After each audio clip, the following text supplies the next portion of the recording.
we are live. Hello. Yep, we can hear you, Hamzah. Can you hear me? Great. We have to start recording, but that's fine because I can edit this bit out. Yeah, so we just talk about the MCU, what theories we have for Phase 4, and yeah, Right.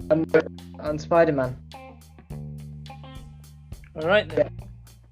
I'll start the intro. 3, 2, 1. Hello everyone, welcome back to another episode of So What, the MGPES podcast. Welcome to episode 2, and today I'm joined by my co-host Hamzah. Hello. Today we're going to be talking not about motorsport, but the MCU and what theories we have about Phase 4, and obviously the up and coming Spider-Man film. So Hamzah, how are you? I'm good. How are you doing? I'm good. Now let's start off with, what was your first MCU film you saw? Well, I've got to say it was Iron Man, the first film. Yeah, same. The first one I saw in cinema would have been 4, and it was the day I got my hearing aids, I remember. I didn't watch Iron Man in cinema, but I watched it on Sky. Yeah, I did as well. I never watched it in cinema, unfortunately. But I did remember watching Iron Man 2 in cinema as well, but I think that was afterwards, a year after. Okay, what is your favourite MCU film out of Phase 1? Ooh, that's a tough one.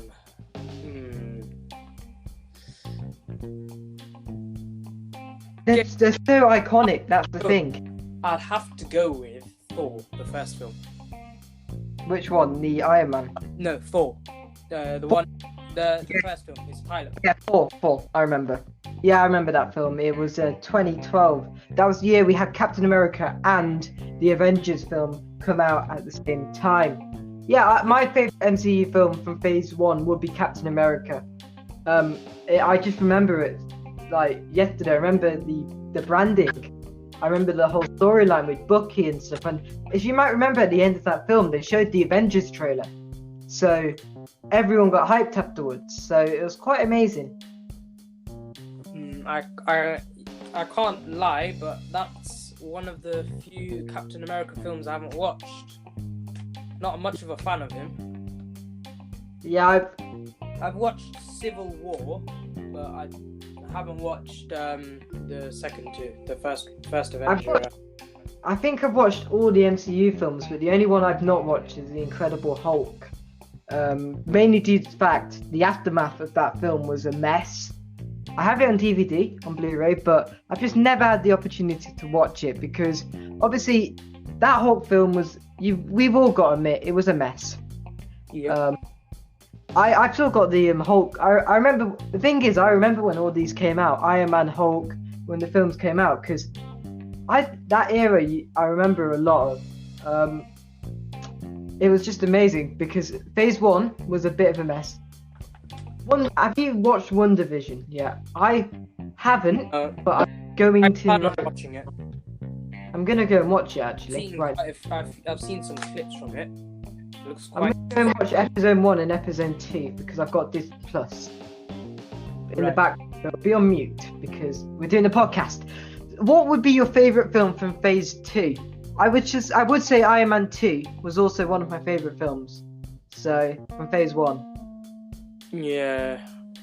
Right. What do you think was your favourite Phase 2 film? Tough one, really. Let's just there's a lot to choose from. Honestly, I can't find a favourite from them. Yeah, I know what you mean. Let's have a look at the Phase 2 film. So the first Phase 2 film was Iron Man 3, which was obviously the last standalone Iron Man film. I didn't really like Iron Man 3, if I'm totally honest. I don't know why. I found it quite a good one. The ending was a bit upsetting, you know. Yeah. It's a bit of a difficult place for him to end it off there. Destroying all his suits, but I'd say all in all, I'd say it was a decent finale. Alright, let's list all the Phase 2 films. So we have the Iron Man 3, 4, The Dark World, Captain America, the Winter Soldier, Guardians of the Galaxy, Avengers: Age of Ultron, and Ant-Man. Now, okay, let's start off with Thor: The Dark World. I remember it. Oh my god. I didn't like this film. When I watched it at first, I was like, oh yeah, this is actually quite decent, you know? I realised how bad it was. Exactly. So when you first watch a film, you're just like, oh, this is actually quite good. This is amazing. I'm so glad I watched it. Then when you rewatch it, it doesn't matter how many years have passed. If you rewatch it, you'll just see like the flaws in it. You just see it. Oh, great! Like, why did I like this? You know, it's like you know when you remember watching something as a kid, you're just like, oh, crap! Why did I ever watch this as a kid? It's so stupid. Okay, then the next film after that was Captain America: The Winter Soldier, a film I absolutely enjoyed watching. The film which introduced us to Falcon, a film which obviously reintroduced Bucky after we all thought he died in Winter Soldier. I'm not Winter Soldier, but the first Avenger film, Captain America. But that film, Captain America to this day, that film is still my favourite. I remember watching it. I've still got loads of the toys and stuff because I remember that was one of my favourite films when it came out. It was, and then Winter Soldier was a brilliant film as well. Like, it was quite a dark MCU film, but it had a brilliant storyline and it was a brilliant way to reintroduce a character, which we all gone. What did you think of the film? Winter Soldier. I haven't watched one. Like I said, I'm not a big Captain America fan. Right, I watched Civil War because that one had a lot of character development. Who didn't watch Civil War? Because that was amazing. What team were you on? Were you Team Cap or Team Iron Man at the time? I got to say Team Iron Man. I was Team Captain America, but I don't know why, but I remember the fight was stupid. They shouldn't have done it in the first place. I think that it was the only way they could do it because at the time they didn't have half film rights. It wasn't, but that film also did introduce Spider-Man, but we'll get into that in a second. The next film on Phase 2 we all adored, Guardians of the Galaxy. Oh, so amazing. That would probably be one of my favourite Phase 2 films.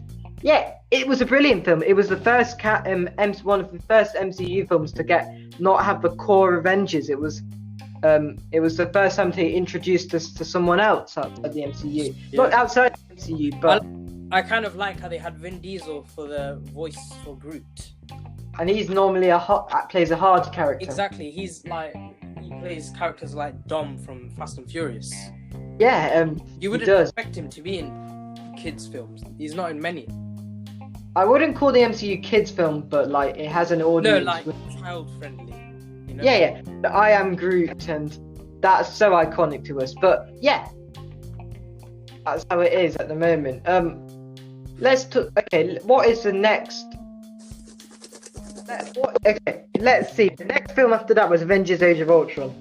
Oh, amazing! That gave it quite a bit of insight on like the flaws. It introduced vibranium to us, and at the time, the strongest metal I had known was adamantium from Wolverine.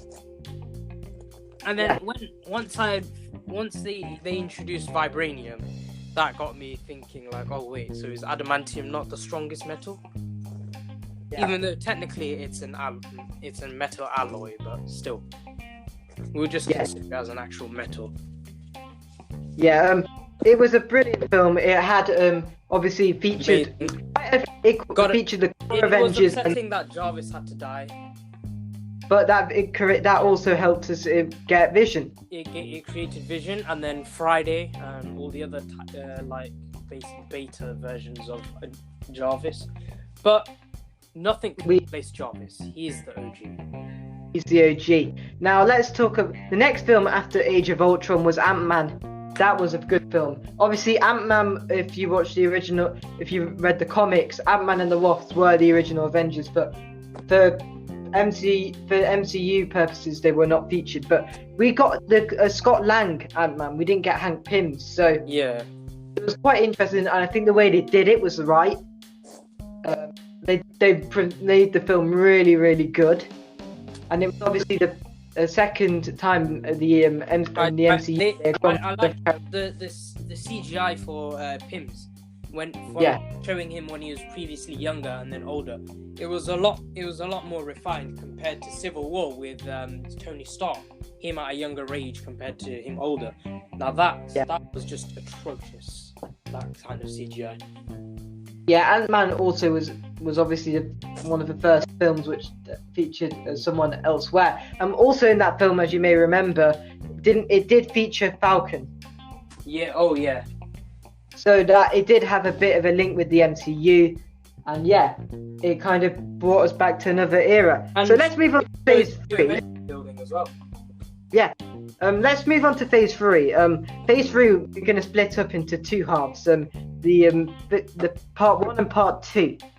So let's talk about the Part 1. So Captain America: Civil War.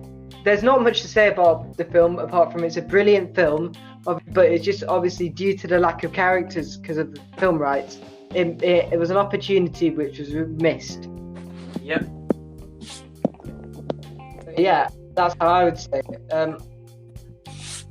it. I remember that film like anything. It introduced the Black Panther and Spider-Man as well.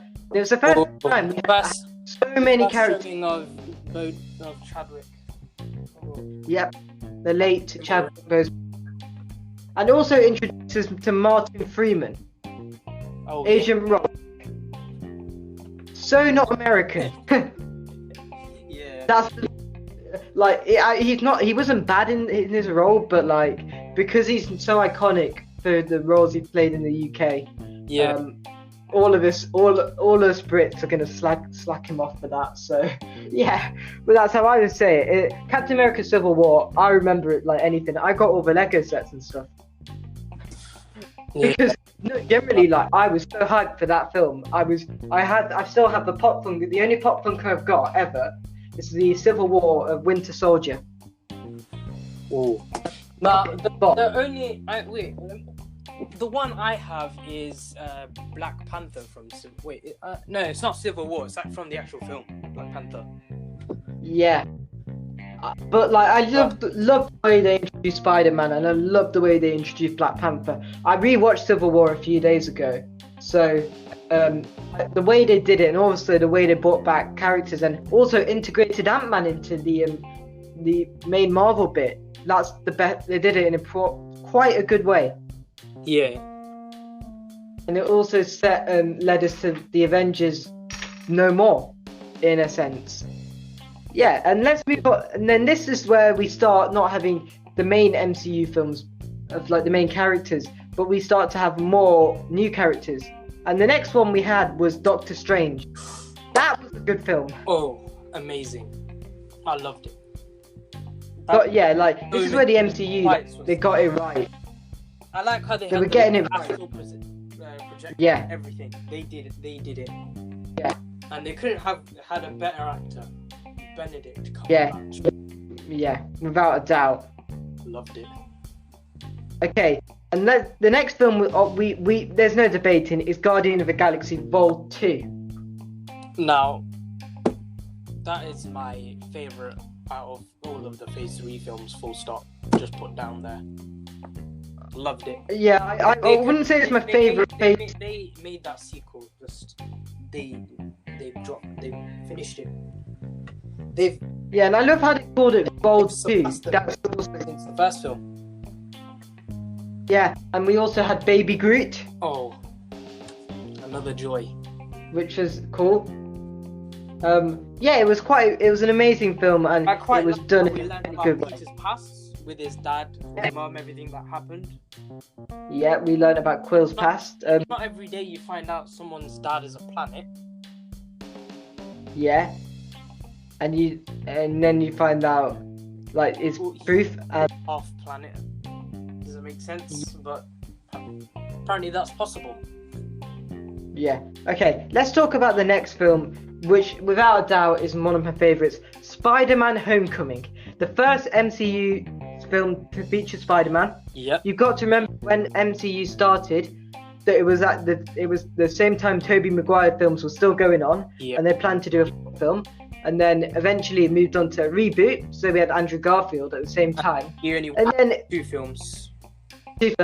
He wasn't a bad actor. Let's admit that. It was not bad at all portrayal of Spider-Man. But I think it's just more Sony knew there was an opportunity in the MCU. Yeah, I'd say he did quite well. Yeah. It would have been good to get him a third film, but I guess it wasn't meant to be. But you got to remember, at the moment, Sony have said that they are considering going back to making that film. I hope so. Now, and it's David Maguire. They want to do that as well. I'm hoping they do introduce a Venom, because with Andrew Garfield, introducing Venom would be quite interesting.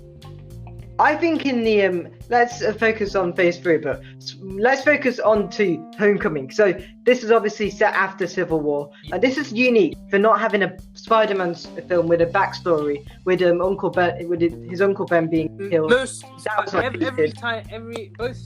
Tobey Maguire's and Andrew Garfield's version of Spider-Man, it was always starting off with them being a normal high schooler, getting bitten by a spider, and Uncle Ben's death every time. Yeah, and Marvel were like, we don't need to tell the story again, because we know this. Because we've seen it over hundreds of times, even in the the old shows in the 90s, in the 80s, back when Spider-Man, before they even started making the films.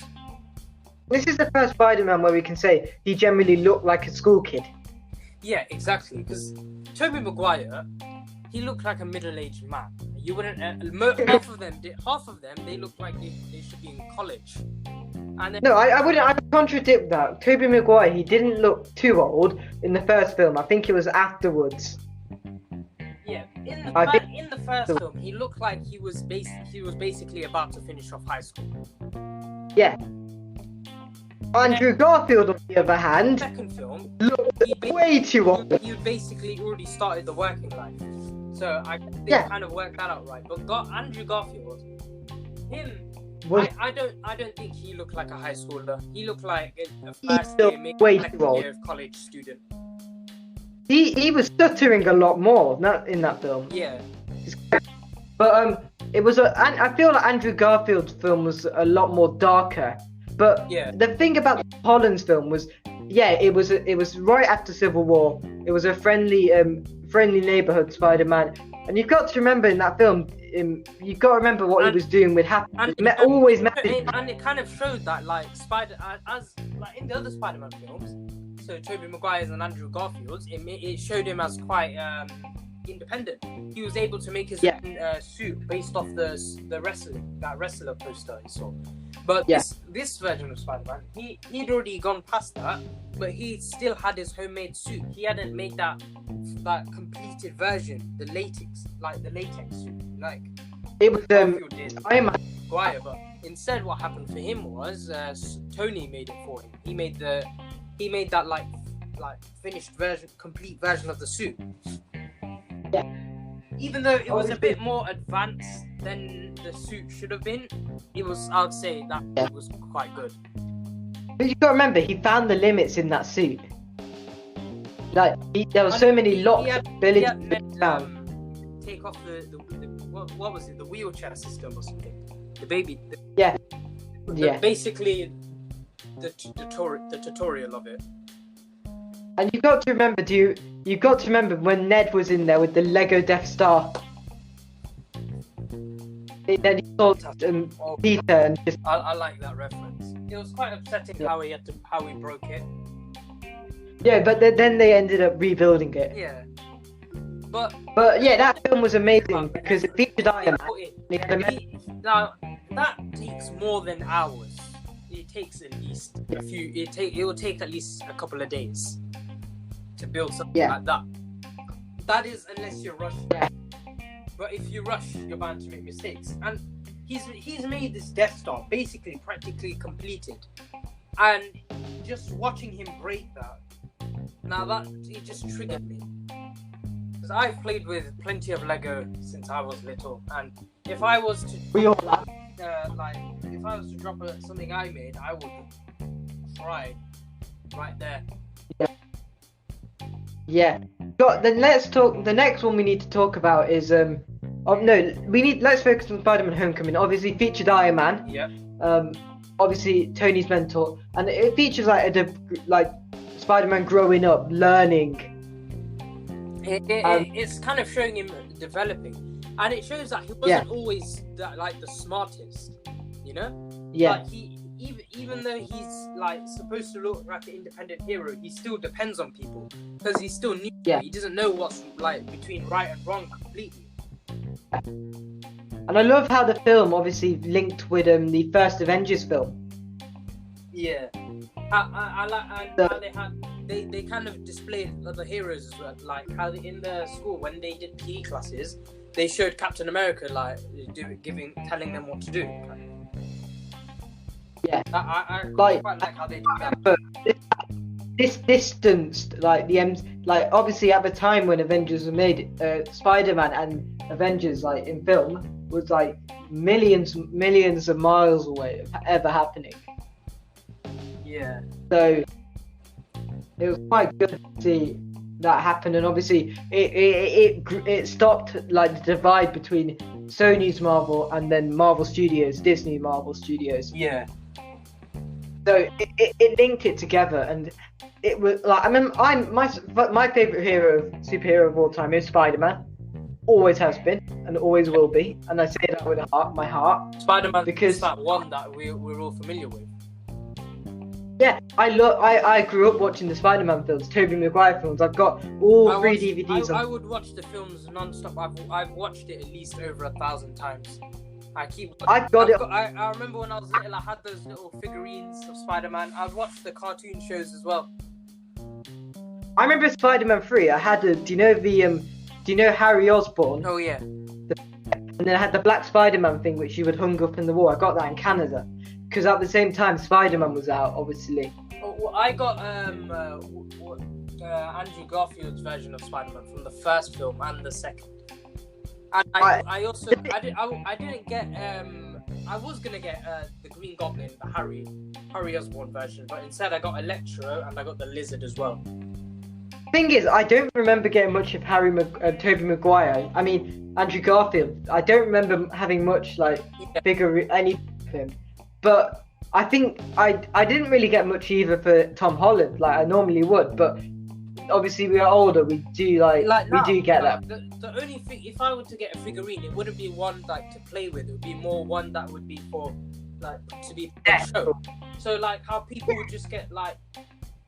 I think it was Toy Story 2. You know how that guy when he stole Woody and all the when he stole Woody and he put him in that showcase and you would like take pictures of him like that. If we were to get a figurine of Spider-Man, we would probably want to do something like that. Less creepy. Yeah, less creepy. Yeah.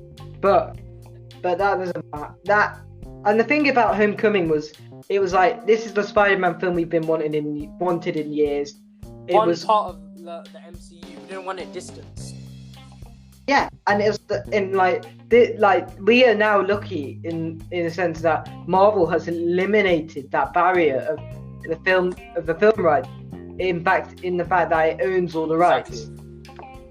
Like if I let me put down the films rights it doesn't have. If I find it, I have got it up here somewhere. My internet did go down on my computer, but my phone's still up. But luckily, I did download the image beforehand. Right. Let's have a look.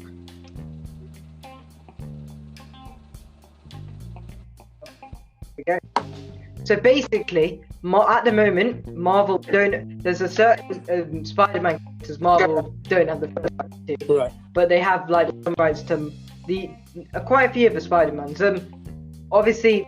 Spider-Man Homecoming, without a doubt, was one of the best films MCU's ever made. I can't say it's the best Spider-Man though, but I would never say the best. It is up there in my list. It is up there with the top MCU films. I would say it is probably one of the best. Like the best Spider-Man film, without a doubt, would be Far From Home in my eyes. Like I would say for character development.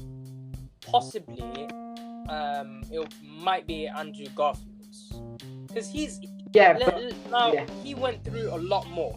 compared to what Tobey Maguire's Spider-Man went through. He didn't really go through very many deaths. The only death, like the major death that he went through, was Uncle Ben's. After that, there weren't a lot of deaths that would scar him. Yeah. Compared to Andrew Garfield, so he had to witness Gwen Stacy's dad die, and then in the second film, he would see her dad popping up in his head. And that it shows like he's got psychological trauma from that. Since when he made him make that promise, he said, "Keep Gwen out of this." And what was worse was he, as hard as he tried, he couldn't keep that promise, and Gwen did get involved, and she didn't involve getting killed, which in more trauma for him. So not only 2 deaths, but 3 deaths he's witnessed, and they're people who are quite dear to him. Yeah. Right. Now let's move on, because he talked about Spider-Man Homecoming. Next film was Thor Ragnarok. That's my favourite Thor film of all time. I remember when I watched that film, I was so hyped. At the start of the film, like, yes, there's gonna be a fight. I know it. He's gonna wreck them. But once I saw Mjolnir break, I was like, oh, what's he gonna do? Because I remember his dad Odin saying in the first film, like, Mjolnir is gonna help you like control your powers as the god of thunder. It wasn't meant to be used as a medium to actually summon forth his powers. It was just to help him control it. So I was thinking, is there going to be like, so is he going to go some kind of like god form where you can actually use the lightning, like some kind of Zeus thing? Yeah, I'm looking at WandaVision. There's literally 7 minutes of credits in half an hour. The episode's only like 23 minutes. In fact, it's all in black and white, but it's not bad. Thor Ragnarok. How they've done it. They've made it look like it's in the 60s. Yeah, but do you know what? It's set like this was set after Endgame, and it just had to confirm Vision was recreated. So Thor Ragnarok featured Hulk, which made it the best fit for me. I quite liked how that turned out with them. Yeah, because Hulk and Thor have always disliked each other. But you don't see them as like characters who get along well. Like Bruce Banner and Thor, they get along, but not Hulk and Thor. They've got they kind of cold and distant because they see each other as kind of rivals in battle. Yeah. It's like a power struggle between them. They're like to see which one's the strongest Avenger. Yeah, it was quite a good film, and like it just showed how Thor had grown together. It kind of like made them less rivals, more friends. Yeah, the thing is, Thor's technically part of the Guardian of the Galaxy. Yeah, kind of. Now, like that, Guardians of the Galaxy are Thor's people. Like not Thor's people, but like they're part of him. Yeah. Okay, let's talk about the next film, which was Black Panther. I'm studying this, so I'm gonna say it is one of the best films made, and it's the best development from the MCU in cultural change. Like having all black cast, with the only exception being Martin Freeman, who obviously was the only main white character in that film. Yeah. But the way they did it, the way Chadwick Boseman did it, was amazing. They also the director had the same director who directed Creed. I liked how how they had like scenes, so they would show a bit of like it would show the women have a bit of part as well. They're quite strong as well. Yeah, because it showed women power. We need to have a bit more equality in the MCU. Now, we do have our fair share of feminine heroes, but we haven't actually had one where they've got them where it's named after them, apart from Captain Marvel. But when Black Panther was out at the time, there wasn't one. Yeah. But so the MCU are working on it, so they're releasing the Black Widow film, WandaVision. I wouldn't say that's completely, but I guess Wanda's name is first. Yeah, but there is a lot of MCU TV series which are about female superheroes. Like we're getting Ms. Marvel, we're getting we're getting a She-Hulk as well. What else? We're getting a lot of films. We're getting a lot of female TV series, but not a lot of films. But I think that will come. It will come at a time. Yeah. It will be happening a lot. So yeah, it was Black Panther. It was just one of the best films made, without a doubt, cultural-wise. And then it leads us on to the next film, which came out on my birthday. Yeah. Avengers: Infinity War. I remember we were so hyped about it. Yeah. So yeah, I remember talking when it just brought everyone together. That film did. I agree. The way they introduced, like at the beginning, it was obviously we saw Thanos destroy the shit out of Hulk, Loki, and Thor. Now, when I saw that, I wouldn't say it was. The fact was Hulk wasn't really doing his best. He was just, because the way Hulk works is he's just a ball of anger, just wrath. All he does is just angry. That's where his strength comes from. It comes from his wrath. But that's why he wouldn't be able to ever win against Thanos, because he doesn't have a lot of intellect. The only thing that comes in his mind is he's just angry. I've got to smash. I've got to break everything. But like the new version of the Hulk we have now, where he's got more intelligence, where Bruce Banner's actually got a bit more control now. I'd say this version of the Hulk would probably stand a better chance against Thanos compared to the previous version, because he's now got a bit more intellect. He'll probably be able to think more before he mindlessly attacks Thanos. He'd probably be able to see, like, look, he's got one of the Infinity Stones already. I've got to kind of be careful, you know? Even though he didn't really use the stone in the fight. And Loki's death, that was a tough one as well. But Loki didn't really stand a chance, kind of, because he's not the most offensive character. Yeah. And then the next bit was obviously Hulk going back down to Earth. And then that's with using the and then Bruce Banner, and then that introduces to Doctor Strange in the film and Wong. Then it switched to the scene with Iron Man and Tony Stark. It was showing all the heroes. I mean, Captain America. It was like bringing them together. Like, even though he did try to, I think he did. Yeah, Hulk tried to contact him, but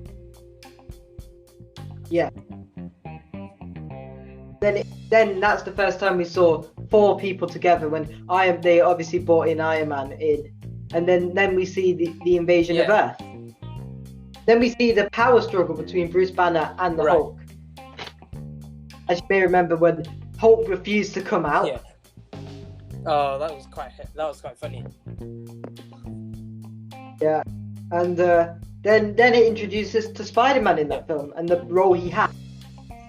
So yeah, I quite like how they displayed that.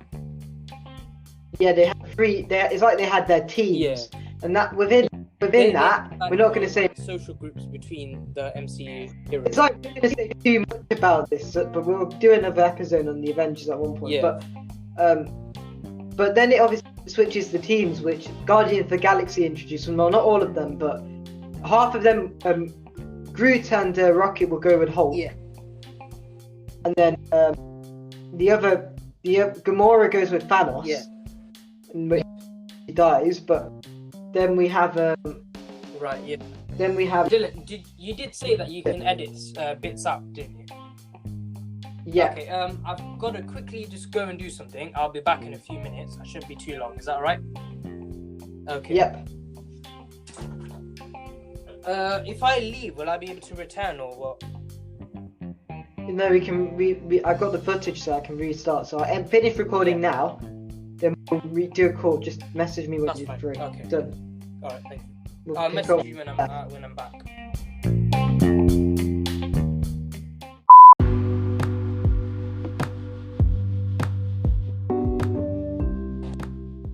Hello. Right, let's continue as where we were. That was with Avengers: Infinity War, and we were on the point how like the team split, where it was Doctor Strange, Iron Man, Spider-Man, Wong, and then the Guardians of the Galaxy. That was one of the best team-ups in a long time. Yep.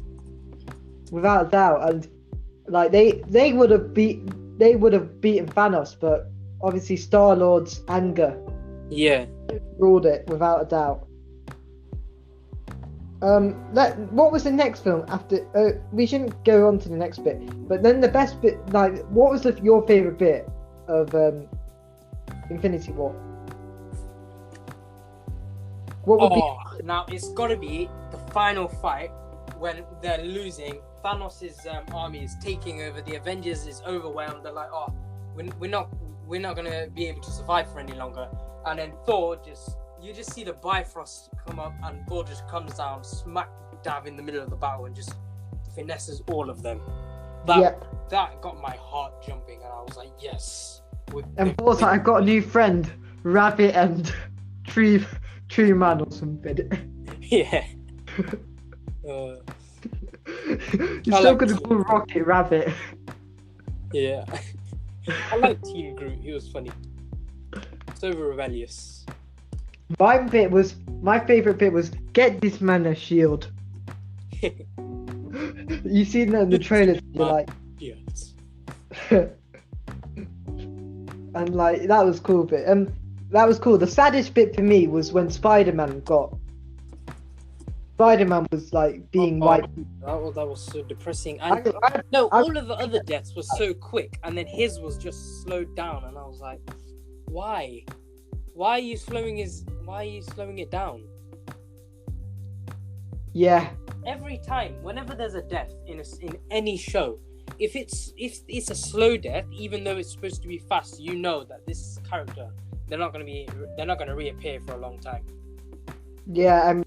Well, we also in that film had a lot of we had two noticeable absences, which were Ant-Man and Hawkeye. Hawkeye was due to appear in the film, but as a cameo, but I think it got cut. Yeah. Ant-Man obviously had a film afterwards, and that's what we're going to move on to now. And this is where I say the part 2 starts now. We have Ant-Man and the Wasp. So this film is set in the same time in Infinity War, like behind. This is set after Civil War. So he's obviously he's housebound. And do you remember that one thing where his foot gets stuck out and then the whole alarm goes off? Oh yeah. That was funny. And the fact that that's how they were doing it, the Wasp. And one of the funniest lines from that film was when Scott Lang asked, how come she's got wings and I haven't? He was like, well, they was like, we couldn't do it for you. Then he was like, how come? We could have, but we couldn't be bothered. I kind of see why they've done it, because it's typically found that only female ants have actual wings. Yeah. I get why they did that. I mean, she's supposed to be a wasp. Wasps are known to have wings and they're supposed to fly. Male ants don't really fly. I'm not sure if the female Ant-Man did. You know, the one with Hank Pym. What's her name? His wife. I forgot her name. I don't know her name. Wait, let me pop up Google. I'll just Google it. Wait, let me have a look. Janet. Yeah, Janet. That's it. Janet Van Dyke, I remember. In the comics, they divorced. Yeah, and in the film, she died. She was said to be dead. Yeah, but then she obviously got brought back alive, and at the same time, they went down to the thing. I forgot. The thing happened, and that leads us on to the next, not the next film, but the film we then have is Captain Marvel. So at the end of Infinity War, we do see Nick Fury, and then he has that thing. It's Captain Marvel. So this is like the Why first. Why didn't they let him finish his swear? You can't do that. I know that was. Samuel L. Jackson must finish off the word motherfucker. He's the only one who can say it right. And they don't even let him say it. He's just like mother, and then they just cut him off.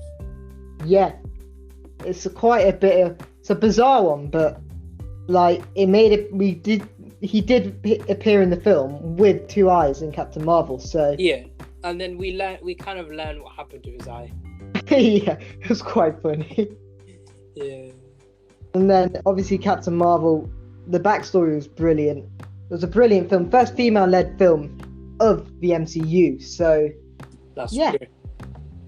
Brilliant. Like, it's a brilliant about that. And it leads us on to the next film, which came out on my birthday again. Avengers Endgame. My all-time favourite film. Oh, love it. Now, the reason why I say it's my all-time favourite film is because of the impact it had. Like, the best bit was... Okay, so the film, obviously, I watched it recently, just for a bit of a recap. Yeah. And, like, how it was done. So, basically, the film is obviously... Tony Stark comes back, and he takes his heart out. Right, yeah. Here, you have it. Oh, then he faints. He's like, I'm fine. Oh, no, I'm not. And the thing is, forgot what's Iron Man's wife called? Pepper Potts. Yeah, Pepper. So let's say Heather, but Pepper Potts. Yeah, she survived, which kind of made sense because of the original Avengers. Yeah. And the fact that it's only the original Avengers that survived, and Rhodey, but Rhodey was in the first Iron Man film, but obviously not the same actor. But yeah, it made sense for him to survive. And then Ant-Man appears, and they're like, it's not a pre-recorded message. Yeah. And then, like, one of the funniest bits was like when Steve Rogers was like, "You mean time travel?" And he's like, "No. It's basically," and then he's silent. And he's like, "Yeah, it's time to travel." And then when they went to see Tony Stark about it, and he instantly rejects it. Yeah. He's like, "No, I've got a kid now." And then he is on his mind, and he figures it out. And then we see Professor Hulk. Yeah.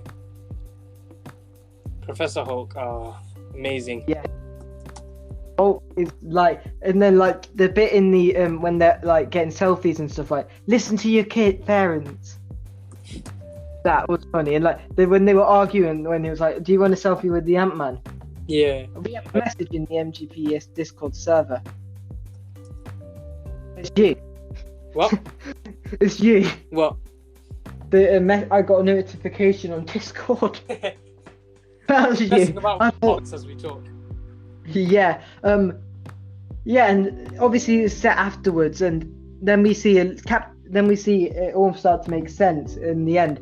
Then we get reintroduced to Hawkeye. Hawkeye is in, I want to say, I don't know what character he's in, but he's in, I forgot what it's called in Marvel, but he has a certain character, the assassin. Yeah. And then he's obviously back, and the fact that it's the original Avengers alive.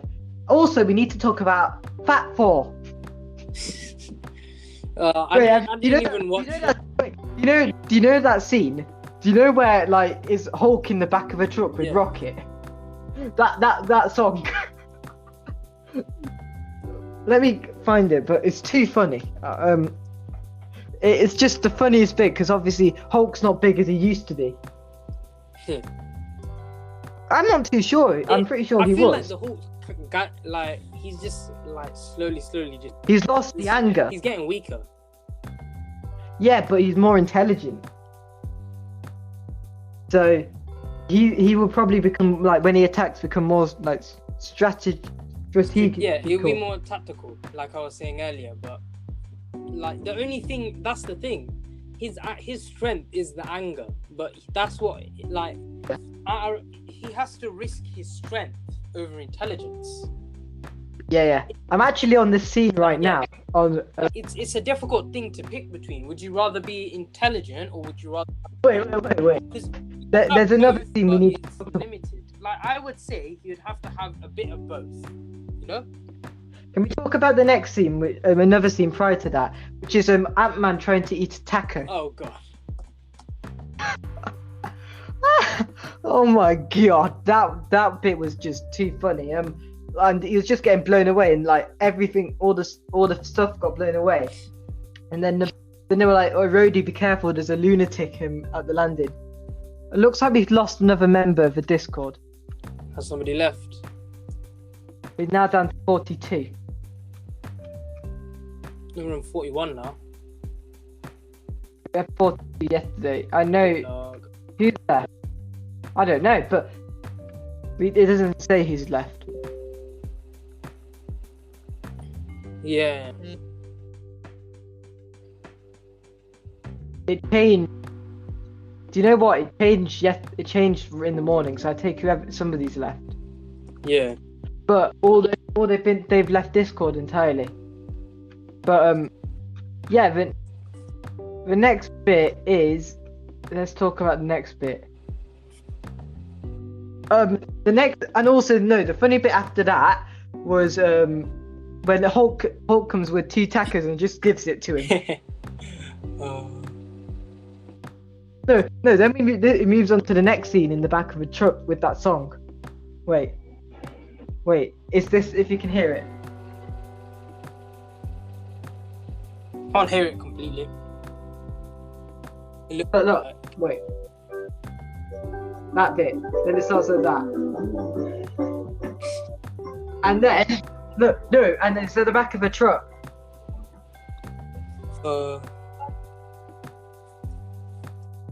And he's at the back of a truck with Rocket.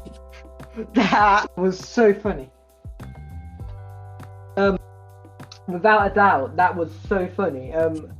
That just scene when then we see Hulk and his Thor playing Fortnite. Oh, that was a good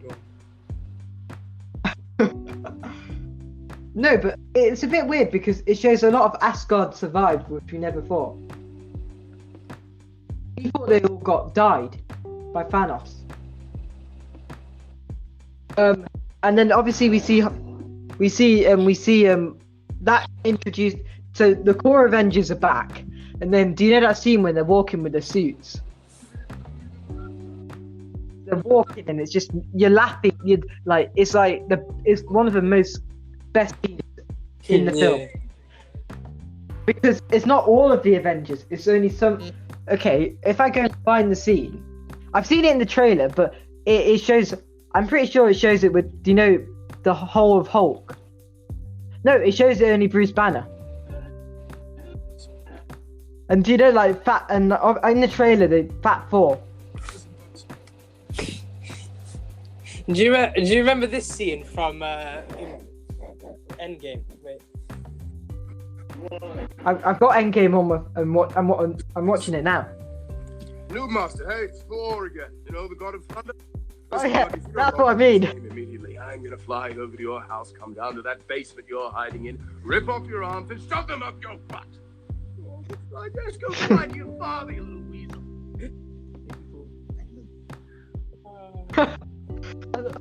I love how he's been polite about it. Thank you for. He's supposed to be a well-known hero, and there he is threatening a 12-year-old Fortnite. Yeah. Yeah, it's quite I funny. need to know who this new Master 69 is. The guy's a legend. And Thor's drunk for most of it. Yeah. So, wait, okay, so it's this scene I want to talk about. It's where you have, the Avengers... okay, so the first scene I'll show you. Basically, it's the Avengers assembled bit. You see Hawkeye, Rhodey, Hulk, Iron Man, Captain America, Rocket, Ant-Man, Scarlet Witch, and Thor's just sitting eating. I don't know where Captain Marvel is in this bit. I think she's not there. Yeah. But yeah, so it's the scene where they're walking. So it's obviously gonna be first thing we see is Black Widow, Iron Man, makes sense. Ant-Man, and the Bella in one shot. Hulk and Thor makes sense. Rhodey, Hawkeye, makes sense. Captain America leading with the shield. And it's like the new Avengers. It's not the new Avengers, it's like the only Avengers left. Yeah. What about the Japanese Spider-Man? That's why he makes a cameo in one of the films. Does he? No, it must be one of the Spider-Man films he makes his cameo in. Because that do you know what's so weird about that Japanese Spider-Man? Yeah. Power Rangers links to that. The Megazord first existed in Spider-Man. Yeah. And that's Spider-Man. And that's how it was created. That's true. Yeah, so So the next bit we need. The next bit was the next, obviously, Endgame, and let's skip to the end. Like, obviously they've found all the stones. Then at the end, everyone comes back, and they're like, "Mr. Stark, I made it." They know, because the last thing they remember is disappearing. So, and they don't know what's happened. They've just missed 5 years. So, it's quite amazing. And they all go into the thing. And they all go to different points in time. Obviously, they go to 2012. That's the bit. It's like they change time, but they know it. And obviously, at the end, when they have all female superheroes in that bit? That's amazing, in my eyes. Well, like, it is just so cool to see things like that. Like, I know we appreciate it a lot more. And it was just one of the best bits about the MCU. And obviously, it makes sense that Tony Stark is the one who dies. Yeah, it still hurts knowing that Tony had to go, But it's not going to be his last film. His last film's going to be Black Widow. But so he is dead, but he was still starting to reach his limit. I think once he got, like, he was getting quite old anyway, and once he got to, at least he made it to like nanotechnology. Once he'd made that, he'd made the Iron Spider suit as well. Yeah, and his legacy is left with Spider-Man. Yeah, exactly. That moves us on to the next film, Spider-Man: Far From Home. Obviously Nick Fury's in the film a lot more now. And he does say "damn motherfucker" in this film. And also we have Happy Hogan doing the same job he would do with Tony. Happy. He's just... The iconic bit, he's also the producer. He's just seen so much stuff. I'm surprised this guy hasn't cracked. He's like the OG Avenger in my eyes. Like, he's been there for every single moment. He was there with Black Widow. You know when they went to what's that? Is it Hammer Industries or something? Yeah.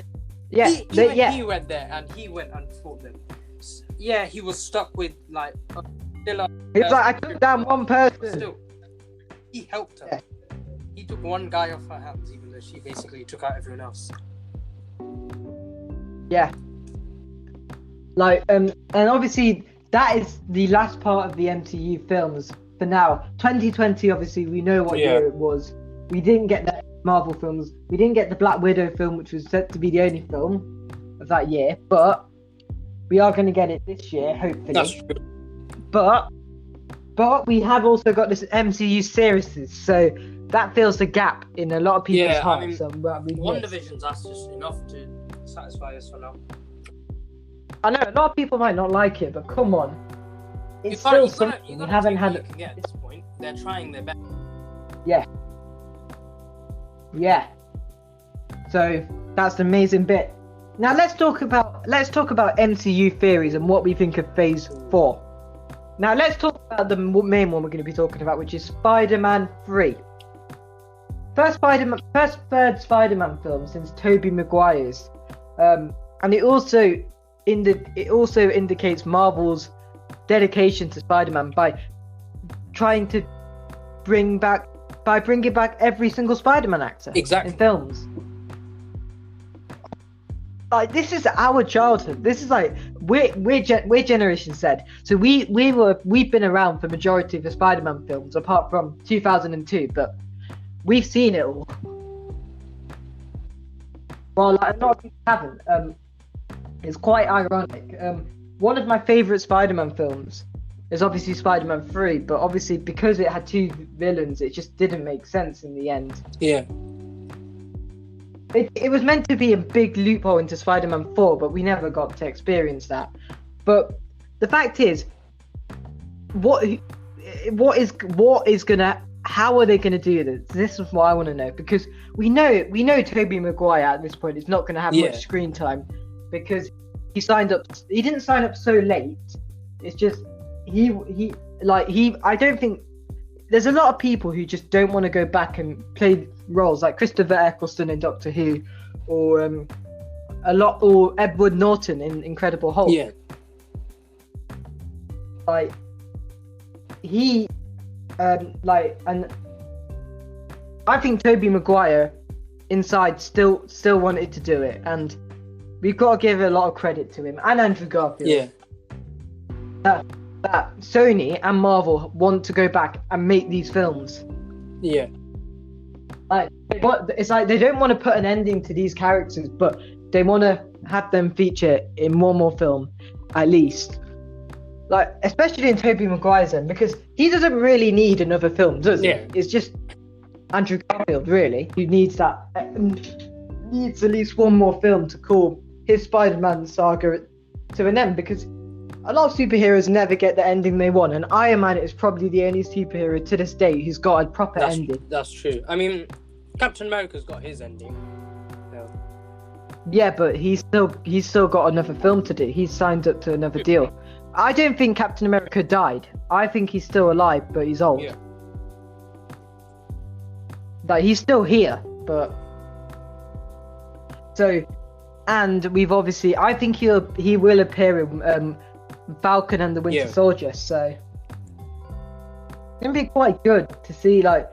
It's Falcon's quite be a good one to see.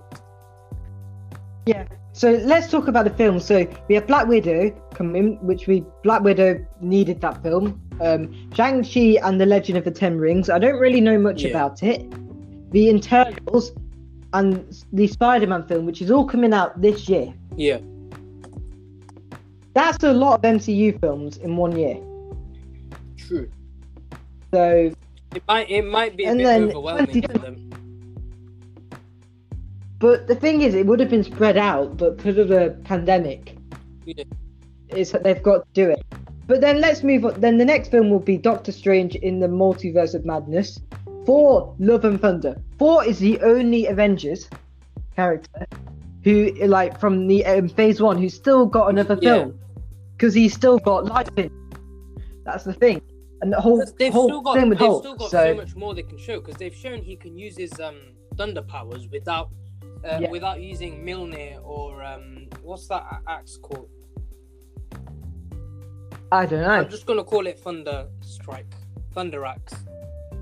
I think I remember. It's like Storm something. Stormhammer? Stormbreaker. So they still need to show a film where he's able to use his godly thunder powers without using Mjolnir or Stormbreaker as a catalyst to kind of summon it. Like they've still got a bit more to show. So for Thor, he's kind of lucky. We've also got Black Panther 2, and obviously we know the unfortunate passing of Chadwick Boseman. Hopefully they do find a good replacement. They're not replacing him. They've said they're not going to recast him. They're not going to replace Black Panther. But they're going to focus on the wider range of Wakanda. So probably on his sister at the moment. Like, they want to continue the film, and I'm sure Chadwick Boseman would have wanted that as well. So it only makes sense that they do that. Another film we need to talk about is I know who's actually left the Discord server. Aldo Lee. Did he? Yeah, his name's there. So he's left, but it's fine. On the other hand, he's Black Panther 2. I think there's not much to say apart from, like, what could have been, we're never going to see. And obviously, out of respect, they don't want to recast him, like, because there's nobody can ever replace him. There's no way. Obviously, then we have Captain Marvel 2, which will be good, and then the next one, which we've been waiting for years, Guardians of the Galaxy Vol 3. Going to be a good one. Yep. Then we have Ant-Man and the Wasp, another film. Quantum Mania, which hopefully will be good. And then we have a new type of film, a reboot, the third reboot of this franchise, Fantastic Four. Yeah. Come on, and that's amazing. We have to give MCU because so much credit because normally things get. They're really they're trying to do it. Yeah, and we have to give MCU so much credit because none of the films have been rebooted. You look. Wait, do you know what's so weird? Look at DC in their own universe. They've already had films rebooted. Exactly. But like DC, they're not doing DC the best at the moment. Yeah. Just so weird. Then we've also got let's talk about the future films. Blade. Blade's gonna be back. Obviously, you got to remember Blade. The half vampire, half human. And we've also gonna get a Deadpool film with Ryan Reynolds. They need to do a Wolverine and Deadpool crossover, and a Hulk and Wolverine, like Hulk versus Wolverine live action. Now they won't be able to bring back Hugh Jackman, which is very disappointing. But they kind of ended him off with Logan. So I say they introduce the new character just as good. It's going to be difficult to. No, the thing is that the X-Men will be a reboot. It's going to be difficult to replace Hugh Jackman because he was just amazing. It's like he. I said not long ago there was an actor who I said not long ago would be a good Wolverine, and I forgot his name. I forgot who would be a good Wolverine. I forgot his name. I said, and a lot of people agreed he would be good as a Wolverine, but I've said it to you before. I forgot who it was. But I think they had. I've just seen the WWE meme you put, but I do think Hugh Jackman, like he's not going to play Wolverine again. Yeah. Because he's done at least hasn't he done at least over 10 films? I think he's done about 9. Wait. Yeah. I think X-Men have had their own series for so long. And like Deadpool and Wolverine crossover will happen. Ryan Reynolds is going to be in the MCU, but and also the R rating of the films will continue. So we have to appreciate the fact that we're still getting that. Yeah. And also Blade as well. Blade is a amazing film franchise. They have 3 films, as you may remember. Okay, so according to Google, he has played as Wolverine 10 times. This is including the cameos. So so they've counted in here: X-Men First Class, X-Men Apocalypse, and Deadpool 2, and then of course taking like lead roles the main X-Men movies, so X-Men, X-Men 2, X2 even, X-Men Last Stand, and Days of Future Past, and then the spin-offs, Logan, X-Men Origins Wolverine, and the Wolverine, the one that's based in Japan. Yeah, Logan. But like Hugh Jackman has done his role. He's done his part. 10 films. He's done. Like it's his limit. Like we can't expect much. He's like what 50, nearly 60 now. He's not. He's 55, I think. Wait, let me check. He's 52. Let's check. So like 52. You can't expect him to go around starting like yelling and screaming, jumping around, cutting people down. Like all the stunts that he did. Well, even though they did use stunt actors for most of it, but even trying to do something like that at his age is quite difficult. It won't be easy to pull off. We can't expect too much. Also, another person who's going to be in that Spider-Man film will be Daredevil. I'm not much of a fan of Daredevil. I don't really watch it. But... I like the Ben Affleck film, but I hated the Elektra film. Like Listen, everyone forgets Elektra was even a film. You can all admit it. We Yeah. all forgot that. They haven't really Without a made her doubt. that big of a deal. Like, it's because the film didn't do well.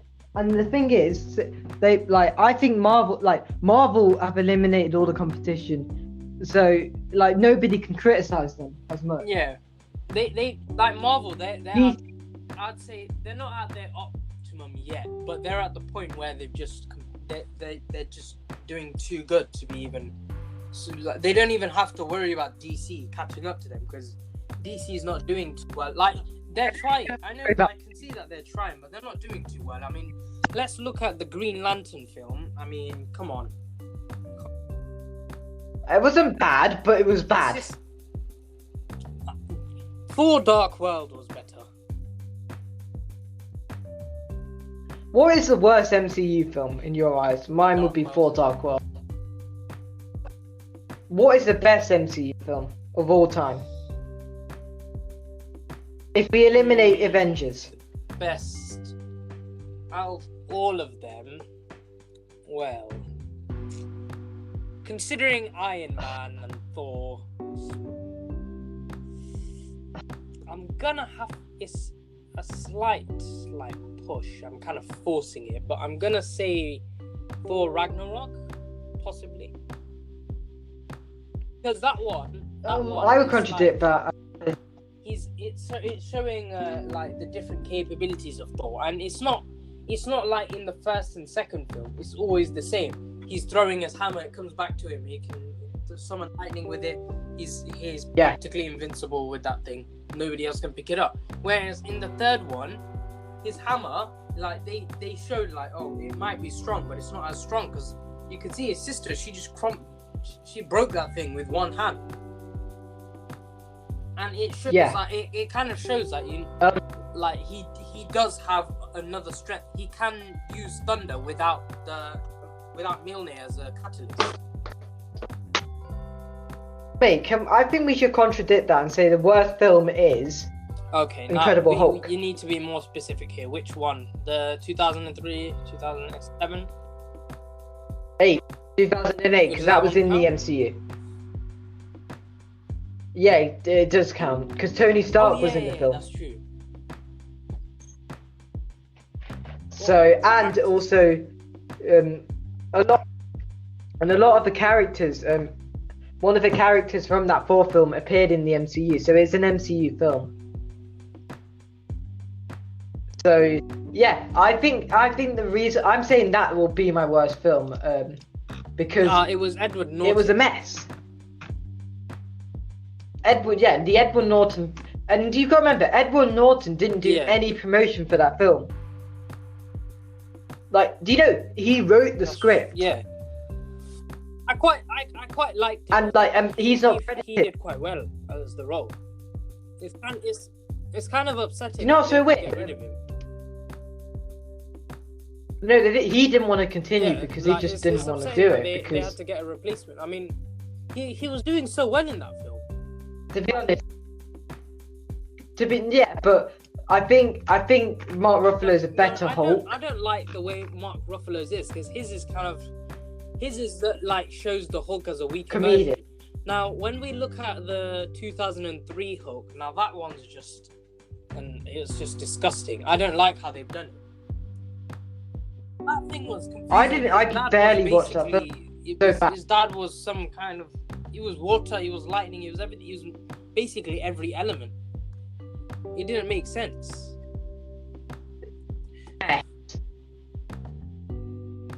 Exactly. It was a mess, and I think.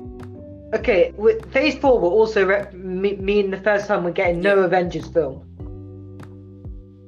But that's because it's like they're like it's a new era. Wait. So that goes on to the next bit, which I'm gonna say, which is what in Phase 5 what should be made. They need two to X-Men films at least. Galactus. Yeah, and they also Hawkeye needs to get his own standalone film. Without a doubt, like we don't know Hawkeye's backstory. That's the thing.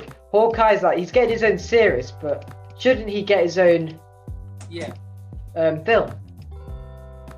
Scarlet Witch should get her own she film. will eventually, but like she was in. Well, it wasn't the same actor that we have for Wanda, but technically Wanda is Scarlet Witch, and the closest film we have for her to as a standalone film is X-Men: The Last Stand, when Jean Grey turns into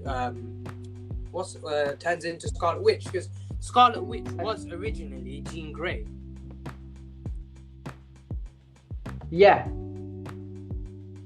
But I think the thing about Scarlet Witch was the mess. Because you got to remember, Quicksilver was an X-Men and then the Avengers at the same time. They need to make that. They need to make that. That was confusing. You need to like decide which one do you want, because they can't have like different ones. And you got to remember.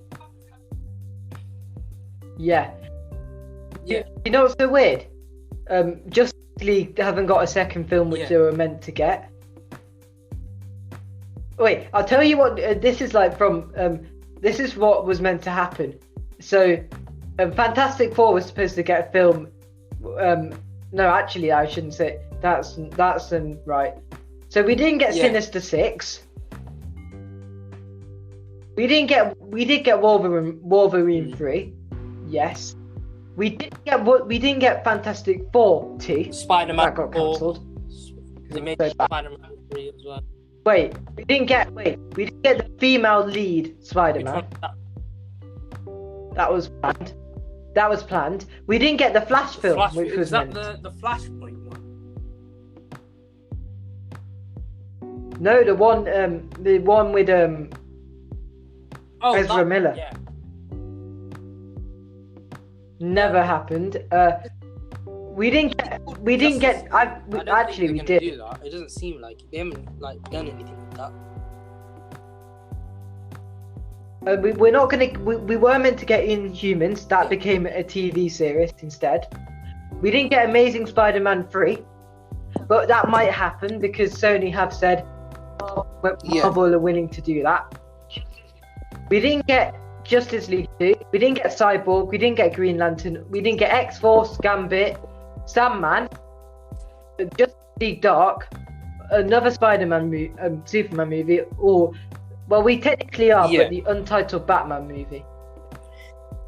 Which I think because of the complications made with that Batman film, it difficult to that's ruined that. But can't blame it. They haven't.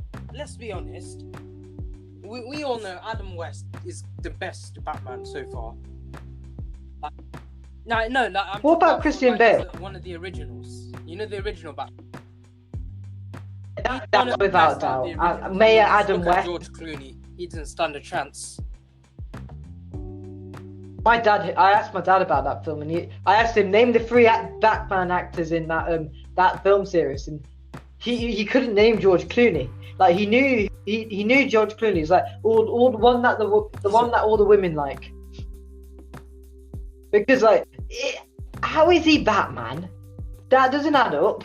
I'd rather have Tom Cruise play Batman than him. Batman. I mean, he wouldn't be good. I'm trying to think. Who would? On the Bruce Wayne part, he wouldn't be the best choice. But as Batman, he would be amazing because he would be good at that part. Do you know what I'm going to say about X-Men? Do you know for the MCU? Do you know that Wolverine is going to have the mask? Ooh.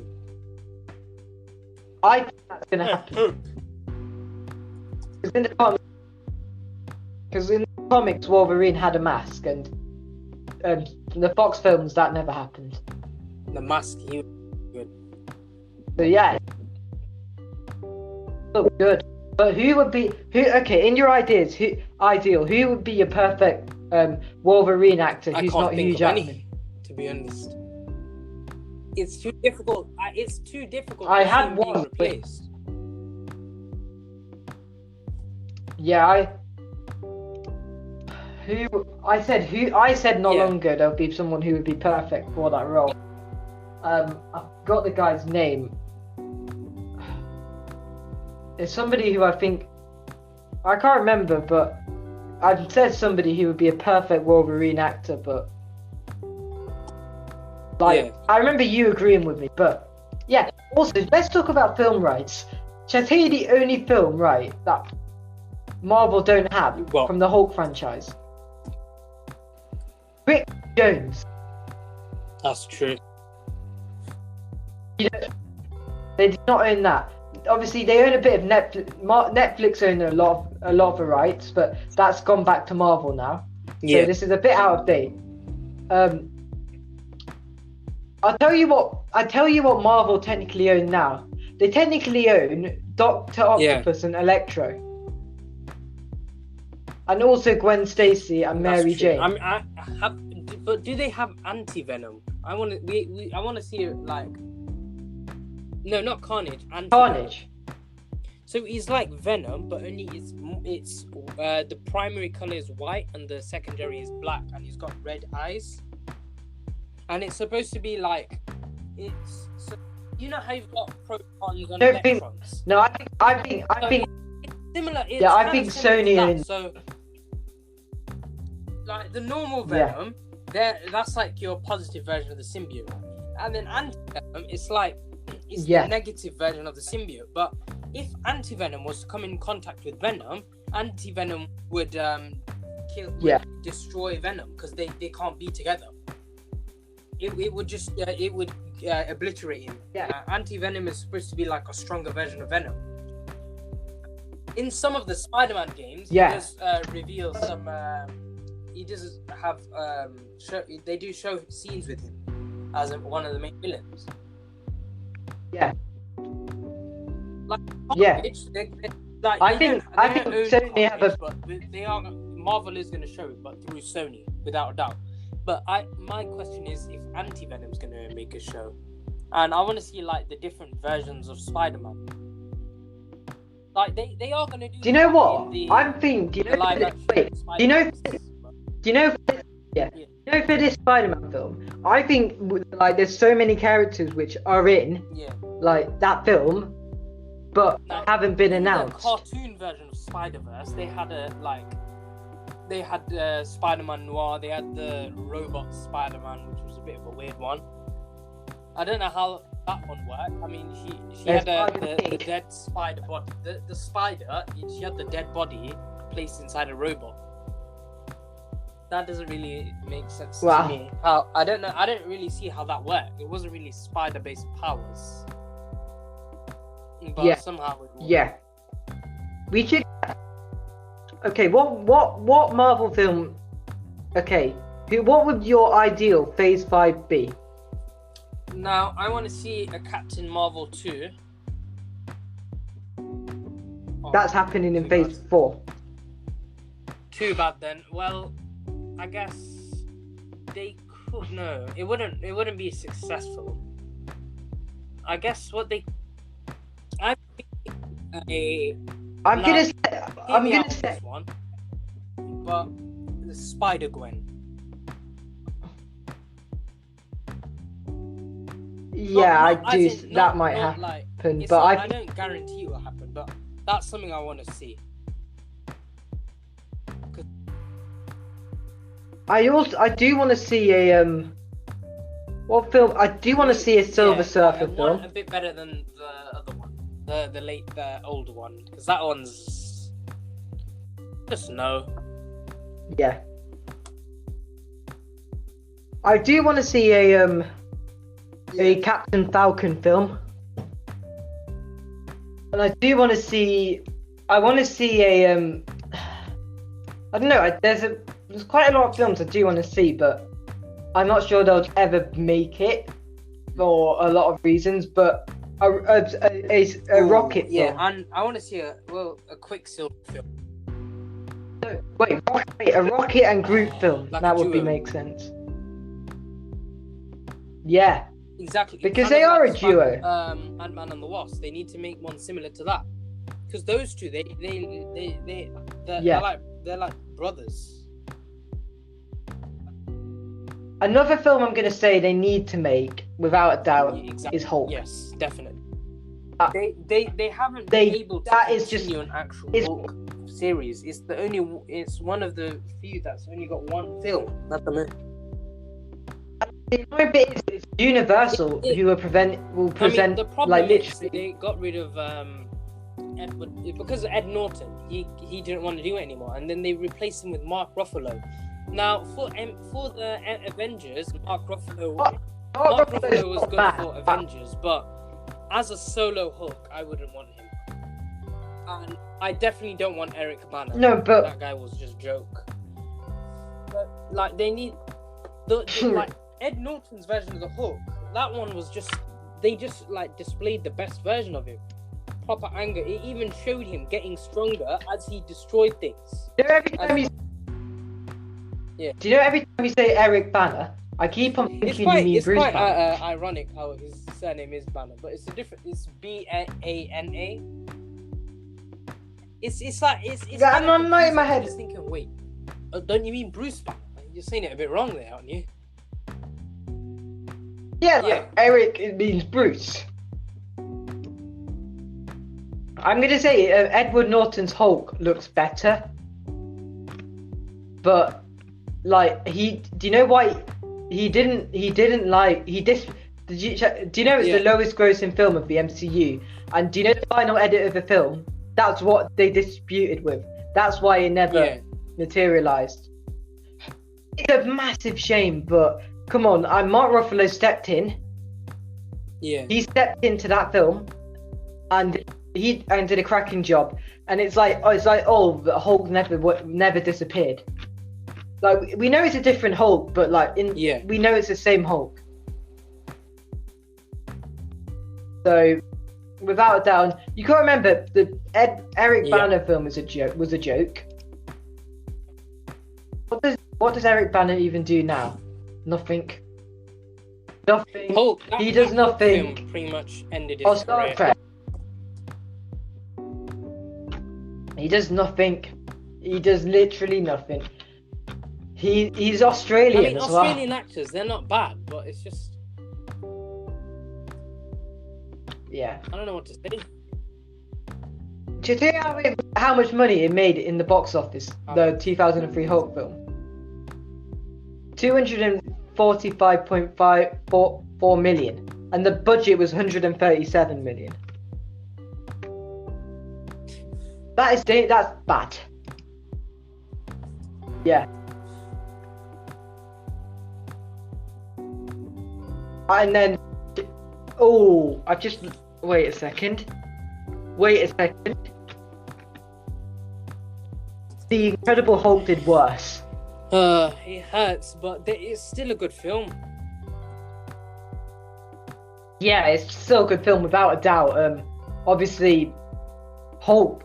Like I think Mark Ruffalo will get his film soon, but because the Hulk's here to stay in the MCU without a doubt. We have Mark Ruffalo is obviously going to be in a lot of films and TV series now, until Marvel can get the full rights. But we just have to see what happens. Yeah, and it's like I would love to see the MCU try to do put the Andrew Garfield film in, but it will get too confusing. There's not a lot they can do with it. They need to do Sinister Six.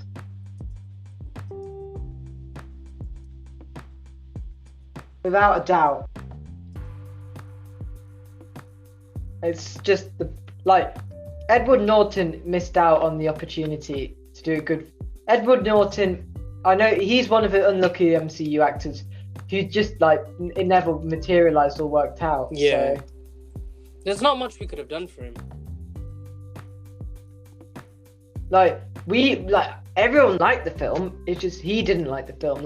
I think he would have done a lot better in the film. If he got his edit. But you gotta remember, Iron Man did appear in the film. It's an MCU film. Yeah. But still, we couldn't do anything. All we can do is just imagine realised what it would have been like if he did continue. I mean, I don't see him in Avengers. It wouldn't work. But Ed Norton, he wouldn't be. Wait, I who? don't think he would work as an Avenger. I now looking back at it, I just didn't think it would have worked. As an Avenger, he would be a good Hulk. But for the solos, Ed Norton was one of the best. I mean, So the only way they're going to do a Hulk film if it's not just Hulk in him. Yeah, exactly. They need to show others. If it's like another character. Where's She-Hulk? What about Hulk and the Agents of Smash? Like, they do that. wait. The only reason why, in my eyes, Thor Ragnarok worked was because of Hulk. I mean, they've already showed him fight against Abomination, but there's still so many other films. Like I said, Hulk versus Thor. They could do Hulk versus Wolverine as well.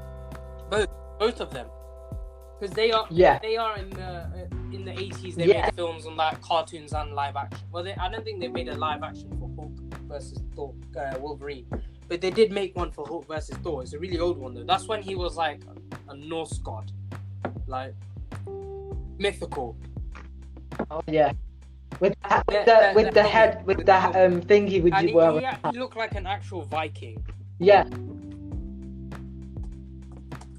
Yeah. But we're gonna get. I wonder if that Thor won't exist in the next Thor film, will he? I don't know. He was just more of a comical character.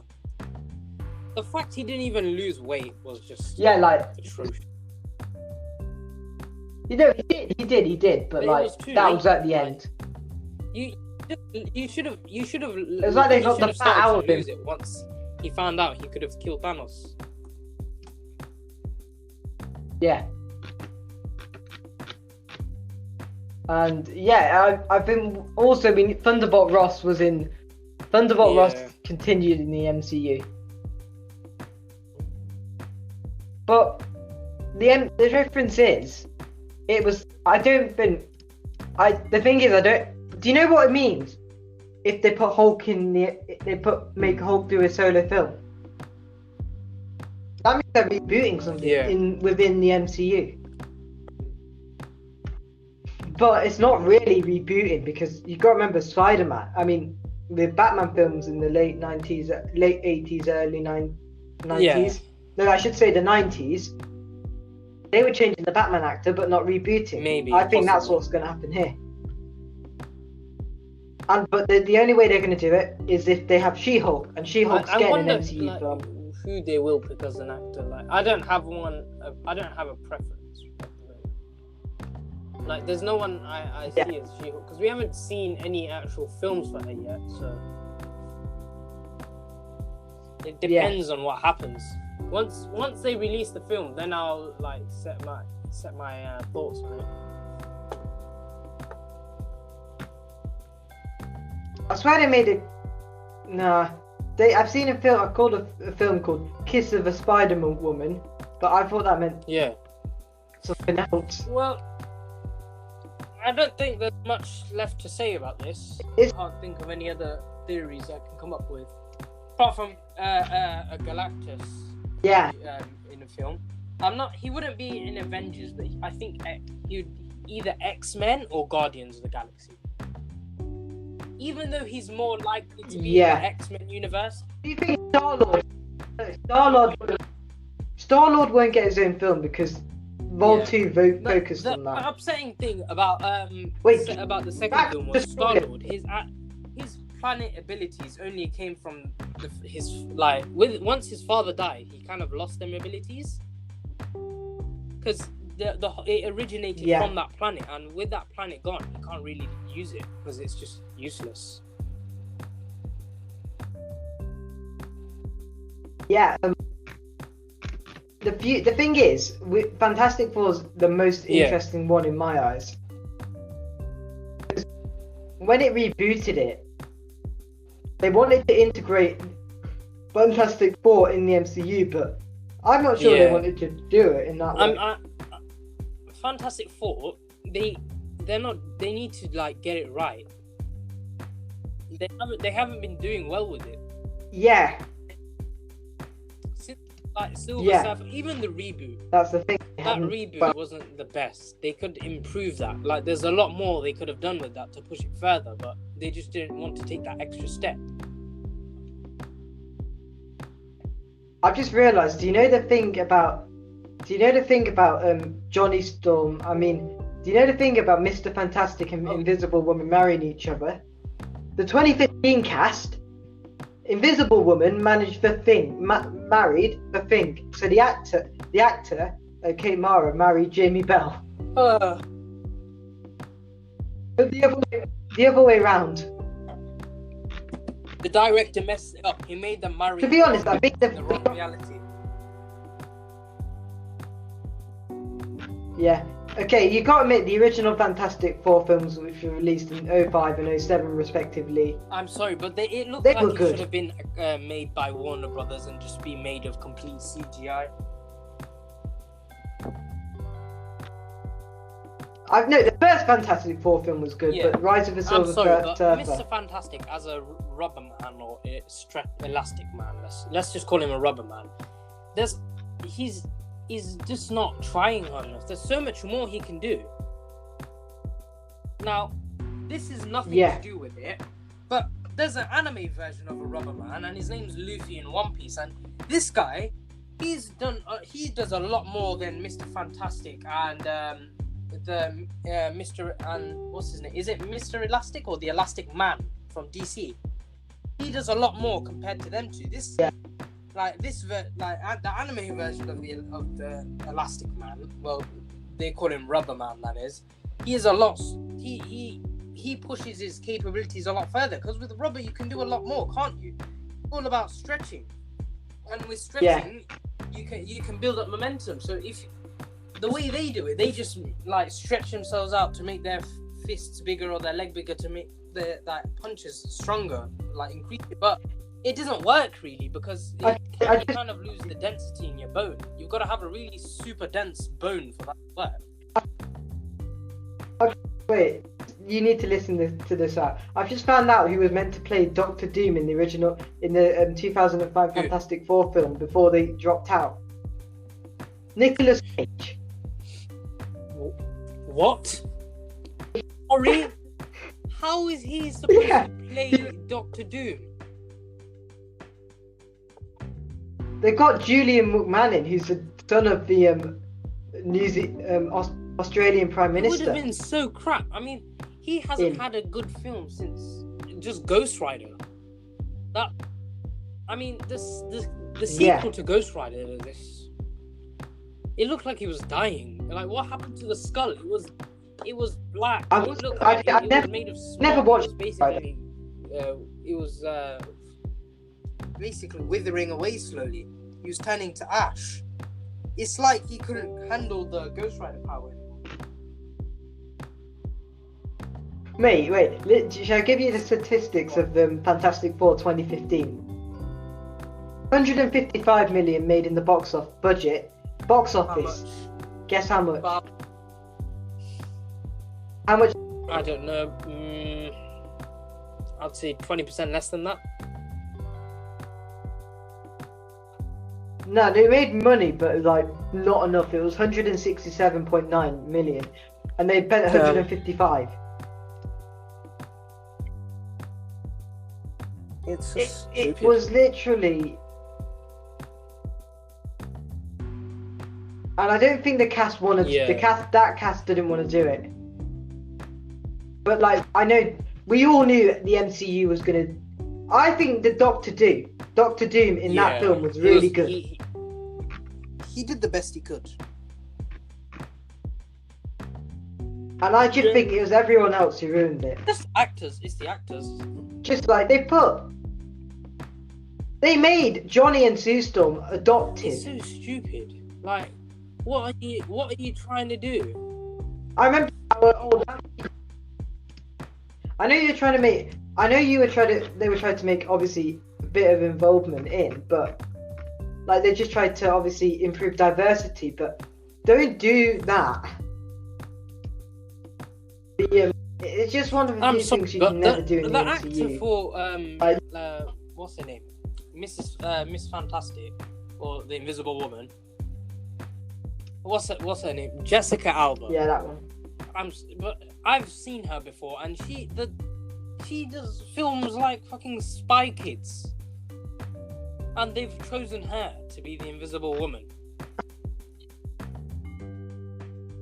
Her portrayal was good in that film. If I'm totally honest, I was a fan. The original series. It did have its like comedy scenes, like when she would just when her powers were going out of control. I think it was the Silver Surfer film when her when the thing got I think it was when they made contact. Their powers switched around. No, that was the thing. Yeah, no. Who was it that switched with her? It was the Thing and Johnny Storm. Because I remember somebody else having the invisibility powers. I think it was him. Johnny Storm, I think then. No, but like they got the character Johnny Storm and everything. I like how they had the actor of Captain America. And you know what's weird? Every Johnny Storm has ended up in the MCU as someone else. True that.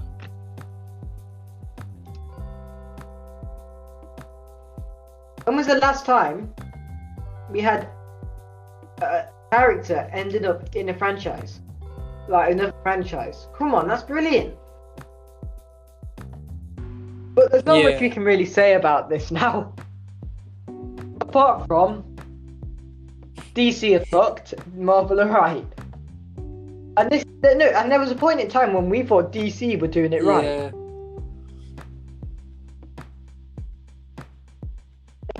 I'm so glad that Disney bought Marvel, because Disney owned a lot of film rights. Let's see what happens in the future then. That is. So the next episode with us two will be on Avengers. We'll be talking about the impact it had on our generation and older generations, and the overall vibe in the films and like our reactions. So, thank you for having me, Dylan. Thank you. I want to say, but I want to say thank you for joining me as my co-host today. This is episode 2. Episode 2 of So What, the MGPES podcast. Thank you. Don't forget to follow us on Spotify, subscribe to us on Apple Podcasts, and do all you can on every podcast provider to support us. Thank you. And enjoy. Thank you. Spread that. All right. Well.